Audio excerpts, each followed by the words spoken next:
Good morning students. बेटा आज हम करेंगे 9th चैप्टर का न्यूमेरिकल क्वेश्चन नंबर 5th। देखिए 5th क्वेश्चन में क्या कहा गया है आपसे।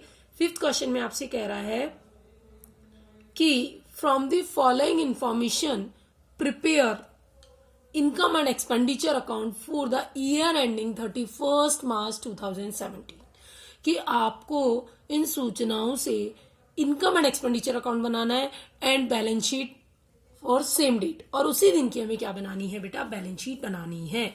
हमें क्वेश्चन में क्या दिया हुआ है, हमें क्वेश्चन में दिया हुआ है रिसीप्ट एंड पेमेंट अकाउंट और एडिशनल इंफॉर्मेशन। तो देखिए मैंने आपको बताया था पिछले भी कुछ क्वेश्चंस में कि जब भी आपको receipt and payment account given हो तो रिसीप्ट एंड पेमेंट अकाउंट के जो भी डेबिट साइड में है उसको हम इनकम एंड एक्सपेंडिचर के क्रेडिट साइड में लिखेंगे, और वो भी कौन सी चीजें, जो रेवेन्यू नेचर की हो। कौन से नेचर की हो, रेवेन्यू नेचर की। तो देखिए हम सबसे पहले रिसीप्ट एंड पेमेंट के डेबिट साइड को देखते हैं। तो टू बैलेंस बीडी, बेटा ये कैश का बैलेंस होता है, ये कौन सी बैलेंस शीट में जाएगा, हमारे ओपनिंग बैलेंस शीट में। फिर सब्सक्रिप्शन, तो यहां लिखेंगे बेटा बाय सब्सक्रिप्शन, कितना है 5 लाख। अब हम एडिशनल इंफॉर्मेशन में देखेंगे तो एडिशनल इंफॉर्मेशन में बेटा ओपनिंग आउटस्टैंडिंग तो है 45,000 और क्लोजिंग आउटस्टैंडिंग सब्सक्रिप्शन है 70,000। तो according to rule closing outstanding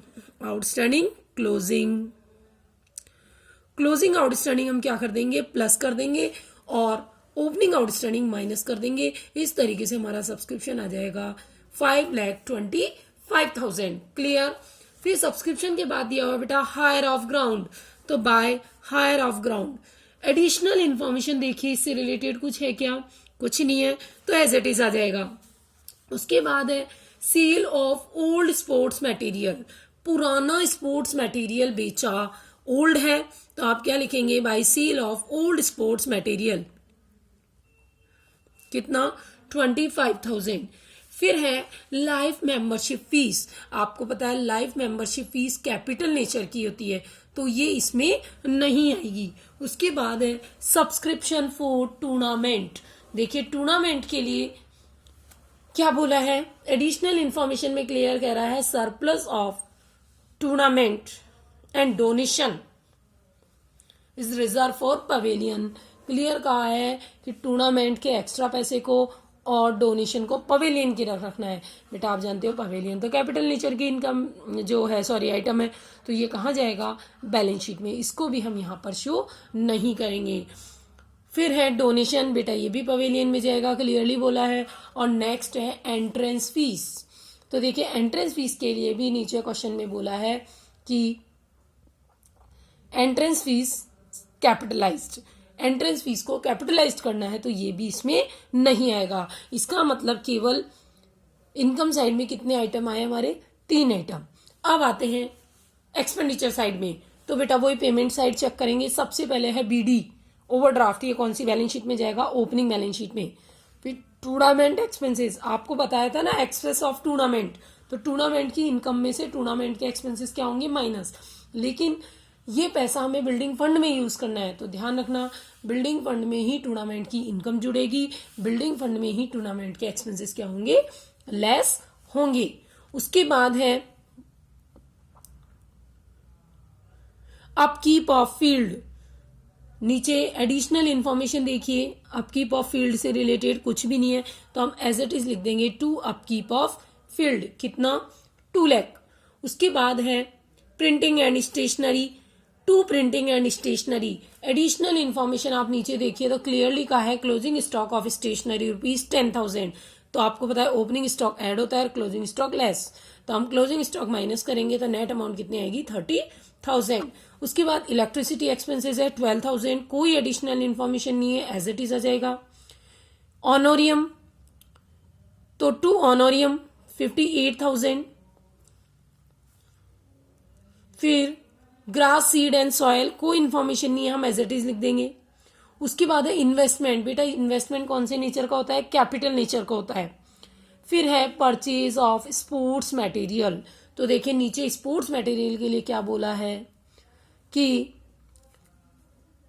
sports material 50% return of, हमें 50% स्पोर्ट्स मटेरियल को क्या करना है, रिटर्न ऑफ करना है।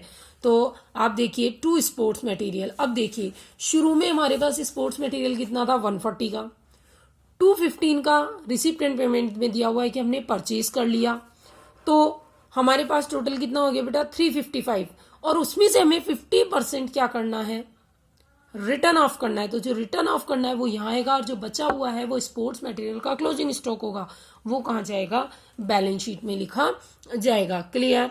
फिर तो ये 50% हमने यहाँ लिख दिया। उसके बाद आपको दिया हुआ है कैश बैलेंस सीडी, बेटा सीडी है, ये कहाँ जाएगा, बैलेंस शीट में जाएगा। इस तरीके से बेटा हमने रिसीप्ट एंड पेमेंट की डीआर साइड का भी हमने यहाँ लिख दिया और सीआर साइड को हमने यहाँ लिख दिया।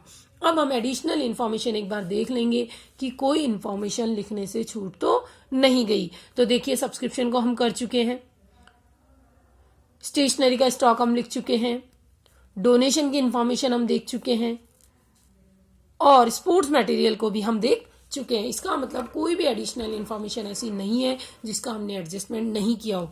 तो बेटा अब बैलेंसिंग फिगर से हमारा आ जाएगा excess of income over expenditure, यानी सरप्लस। क्या आ जाएगा, किससे आया, बैलेंसिंग फिगर से। क्लियर। ये बन गया हमारा इनकम एंड एक्सपेंडिचर अकाउंट। अब हम क्या बनाएंगे बेटा, अब हम बनाएंगे ओपनिंग बैलेंस शीट। क्यों बनाएंगे, क्योंकि आपको पता है ओपनिंग बैलेंस शीट के थ्रू ही हम क्या पता करेंगे, कैपिटल फंड। तो जितनी भी लास्ट ईयर से रिलेटेड इंफॉर्मेशन है वो कहाँ आएगी, स्टेटमेंट ऑफ अफेयर्स 31 मार्च 2016 में। तो देखिए सबसे पहले रिसीप्ट एंड पेमेंट अकाउंट में जो बीडी है वो किस नाम से आएगा, कैश इन हैंड के नाम से, और जो बाई बैलेंस बीडी है वो किस नाम से आ जाएगा, बैंक ओवर ड्राफ्ट की। तो एक तो हम यहाँ से रिसीप्ट एंड पेमेंट का बीडी को हम ओपनिंग बैलेंस शीट में लिखेंगे, और फिर देखो नीचे एडिशनल इन्फॉर्मेशन में दिया हुआ है स्पोर्ट्स मटेरियल का स्टॉक, तो stock of sports material 140, playground कितने का है 8 लाख का, और एक्रूड सब्सक्रिप्शन ओपनिंग कितना है 45,000 का, एसेट्स में हम लिखेंगे। तो अपने आप आपका बैलेंसिंग फिगर से क्या आ जाएगा, कैपिटल फंड। इस कैपिटल फंड को लेके हम क्या बनाएंगे, क्लोजिंग बैलेंस शीट। तो देखिए कैसे बनाएंगे closing balance sheet. Closing balance sheet वही ओपनिंग वाली को देखते हुए आगे बढ़ेंगे। तो सबसे पहले कैपिटल फंड 980, एड सरप्लस, जो अभी आपके इनकम एंड एक्सपेंडिचर का बैलेंस फिगर आया था वो हमारा सरप्लस हम ऐड कर देंगे। एंट्रेंस फीस बेटा कैपिटलाइज करनी थी, उसको भी हमने ऐड कर दिया। इस तरीके से हमारा कैपिटल फंड कितना हो जाएगा, 10,87,500।